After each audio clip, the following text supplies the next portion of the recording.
70 वर्ष आलं, उद्या परवा मरणार आहे, त्याला हेच कळालं नाही. मला नेमकं कळून काय घ्यायचं होतं.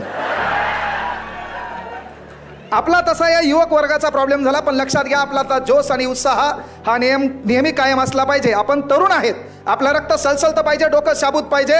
आणि म्हणून तुमच्यासाठी वो दरिया ही क्या जिसमें नहीं रुवानी, वो दरिया ही क्या जिसमें नहीं रुवानी, अरे जोश नहीं लल्ला तो किस काम की तेरी जवानी, किस काम की तेरी जवानी.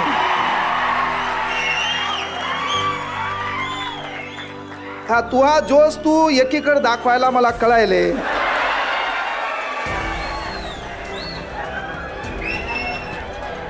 मला तिहे प्रत्येक चाळे माहित आहेत, फक्त या मुली आहेत म्हणून बोलता येईना. नाहीतर माईचान सांगतो पेशर बोलायचा क्लास पाहिजे आणि शिकवायला मी पाहिजे फक्त एकटा. सांगायचं तात्पर्य लक्षात घ्या पोरो, की भरपूर काही महत्त्वाचे मुद्दे बोलणारे अविनाश दादा आहेत. तत्पूर्वी